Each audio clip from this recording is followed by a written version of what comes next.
Good day everyone, I am Mr. Llorenzo Ramon Jr. and I'm here to present to you my analysis or literary criticism of Suzanne Collins' Hunger Games through a mythological or archetypal approach. Let's begin by knowing who the author is. Suzanne Collins is an American television writer and author. She is very well known in crafting books and novels that discusses fantasy, science, children's literature, young adult, and dystopian fiction.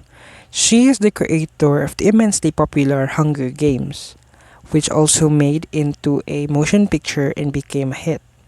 Suzanne Collins is also one of the best-selling authors in the world.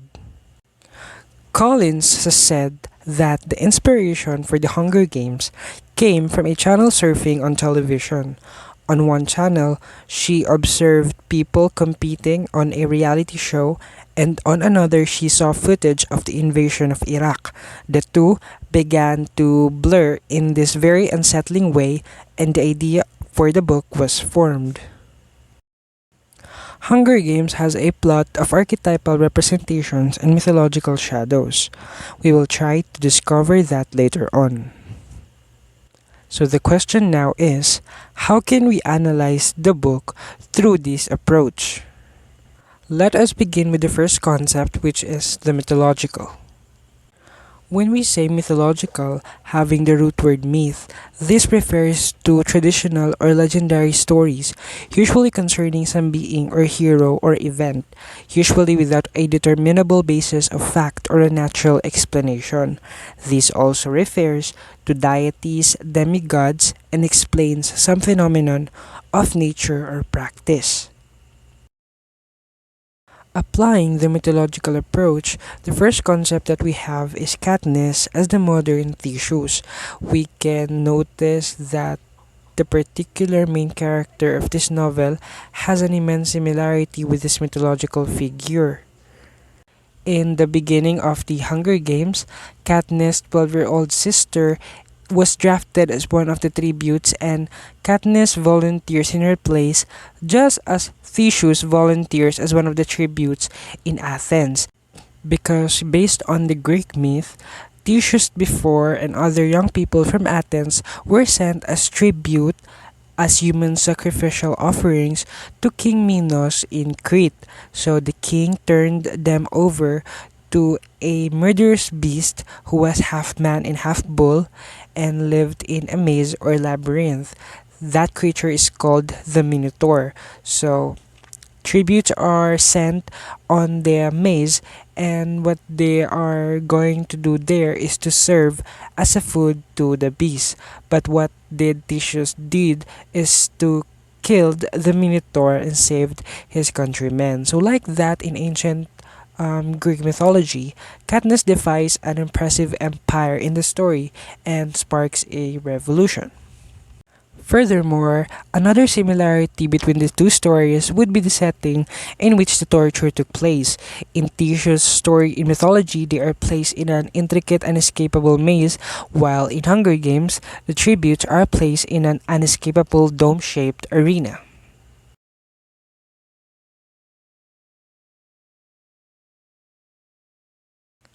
Next is the number 2 mythological concept about the look of Katniss Everdeen as inspired by the Artemis or the Greek god or Diana on its counterpart in the Roman mythology. So, what makes them similar is the use of bow and arrow. Diana and Artemis are the goddess of hunt, and just like Katniss Everdeen, she also hunts in her life, and they are similar on that particular aspect. Moving on to the third is the capital as the Imperial Rome. So Imperial Rome is also part of the mythology. Capital is the main setting or the main place where the conflict of the story in Hunger Games took place. So it is like the Imperial Rome in a way that the lords and the ladies on that place are rich, while the provincials are poor in virtues like that in Hunger Games. Wrapping up the first part of the analysis, which consists of the mythological part in the Hunger Games, are the Latinate names of the antagonists. So, just like the cruel leader in the Roman Empire named Julius Caesar, there are similarities on the names of the characters in Hunger Games, just like Coriolanus Snow and Caesar Flickerman. Let's now proceed to the archetypal approach. When we say archetypal, it came from the root word archetype, which means a universal pattern, symbols, representation that is universal to humankind or recognizable by many of the people. A lot of experts says that archetypal contents exist mostly on myth and fairy tales. Simple examples of archetypes are these following. So the first one is the circles, which symbolizes unity and wholeness, and examples of that are the yin yang and the Ouroboros or the dragon circle. The second one is the immortality as an archetype of an escape from time. The third one is Oedipus as a representation of a quest or an adventure. And the last one are the seasons as representations of genres, just like summer that symbolizes romance, spring as comedy, fall as tragedy, or winter as an irony. On the other hand, archetypal approach, which is a bigger umbrella and what we are going to use now, refers to recurring myths and archetypes in the narrative symbols, images, and character types. It is proposed by Northrop Frye and Carl Jung. So Northrop Frye is a Canadian literary critic and the major proponent of archetypal criticism. He mainly believes that critic has to do is to read the literature rather than looking at the frameworks. It means that you have to analyze the archetypes that is included on a particular body of knowledge. These archetypes constitute the overall aesthetic or the content of a particular story. Carl Jung, on the other hand, is the forefather of archetypes, so he believes that archetypes are in the scene of human life. He said, constantly repeating characters which occur in the dreams of all people and the myths of all cultures are what we call archetypes. So Carl Jung really believes that archetypes are within our existence as humankind. Let's now jump into the archetypes and let's begin with the characters. The hero or the rebel in the story, of course, is Katniss Everdeen. As a hero, which is a character who predominantly exhibits goodness and struggles against evil in order to restore harmony and justice to society, Katniss Everdeen has volunteered herself to become a tribute to save her sister. This displays qualities of courage, bravery, and determination to sacrifice her life for a cause and for the sake of those she loves. This is really a quality of a hero. The second one is as a rebel. So Katniss Everdeen is portrayed as a rebel in the Hunger Games as she goes against what everyone believes and has believed to bring justice to everyone. Throughout the entire trilogy storylines, she rebels against the Capitol and everything that Snow stands for. She stands up against the game with Pita when they both threaten to kill themselves instead of providing one victor from the games. The second archetype is of course the villain, which is Coriolanus Snow in Hunger Games. So, based on the definition of a villain must have the qualities of being oppressive, corrupt, or evil. So, on the aspect of being oppressive, President Snow makes the districts participate in the Hunger Games, which is rules by force. When it comes to being corrupt, his authority figure was used by him to do evil things. And the last characteristic, which is the evil, is that their group, which are the rich people, lives extravagantly in the capital while citizens on the provincial are suffering, sacrificing their lives through a forced participation in a game called the Hunger Games. Next archetype is the mentor, which was represented as Haymitch Abernathy in the story.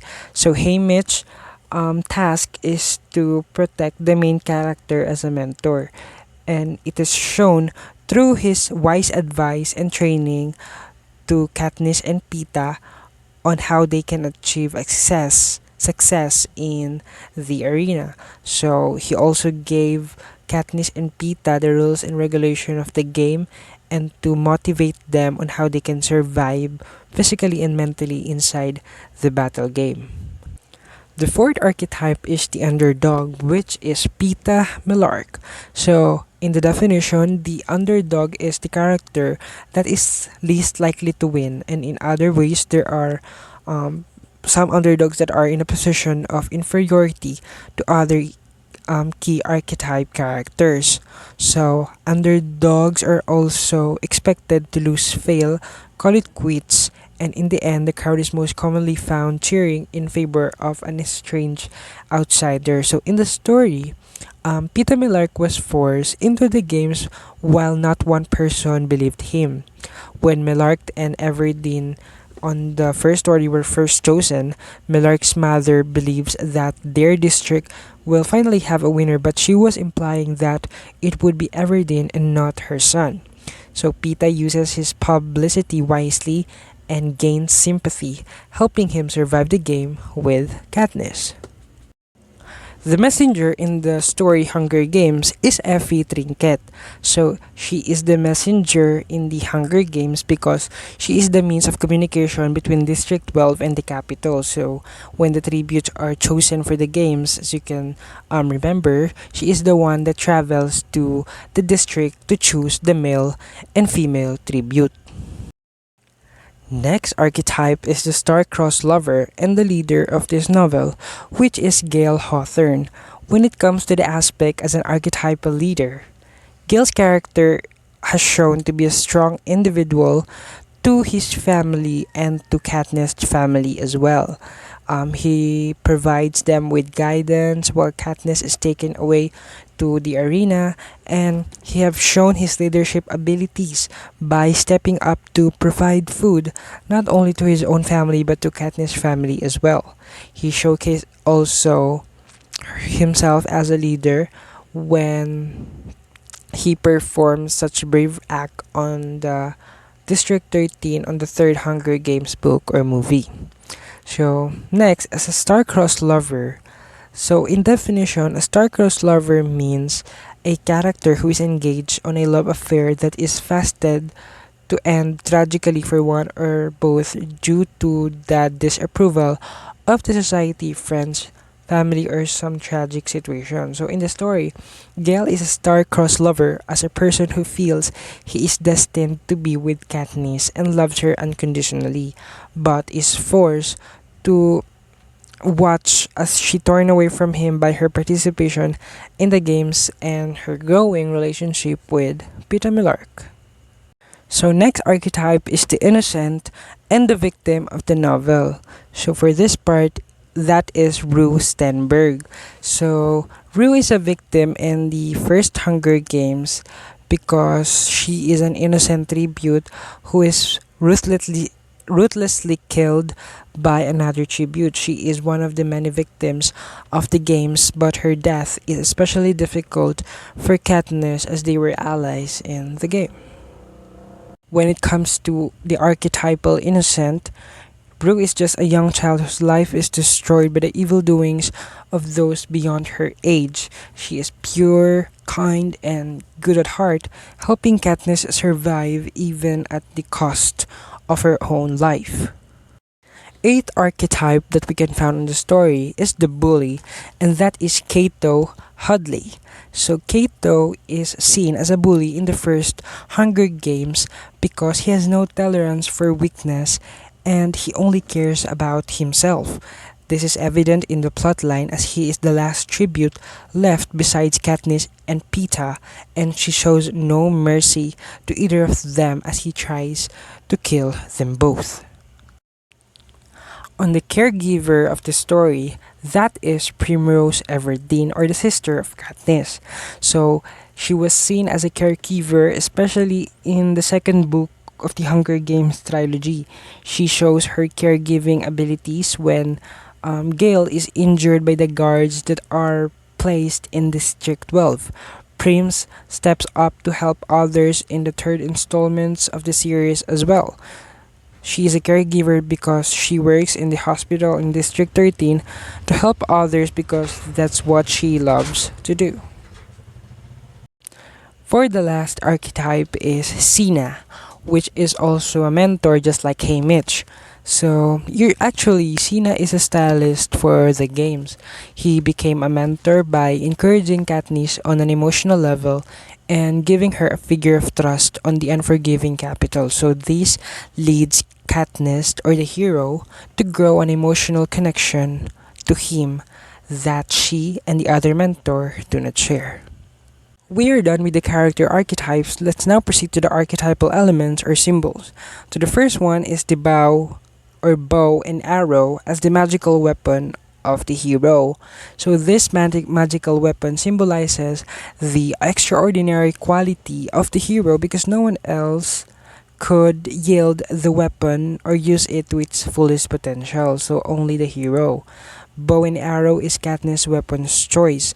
Due to her past activities involving hunting, she is experienced with this particular weapon. So, during the game, Everdeen used this weapon throughout the event to keep her and Pita surviving. So the second archetypal element or symbol is the mockingjay pin itself, which symbolizes the rebellion. The mockingjay becomes a symbol of rebellion and hope among the districts because before the games, a friend of Katniss from school, Madge and Udercy, gave her a gold mockingjay pin as a token from home.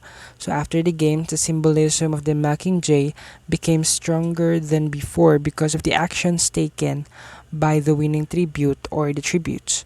The capital always considered the mockingjay to be a sign of rebellion because they not only failed to kill off their own creation, the Jabberjays, but the creation turned into something that was even better than before.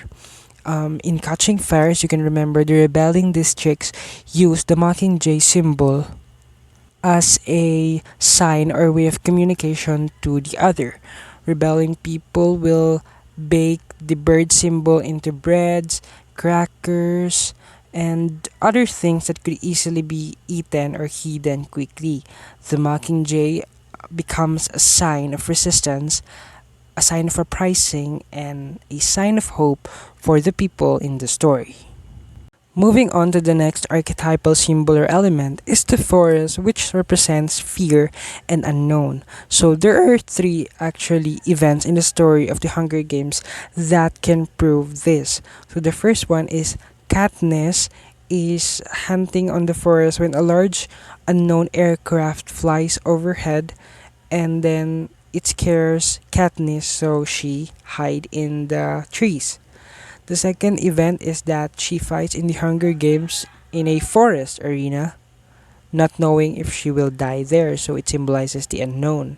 And the third one is Katniss hallucinates about her worst fear, which is the loss of her family while she is in the forest, so that symbolizes fear.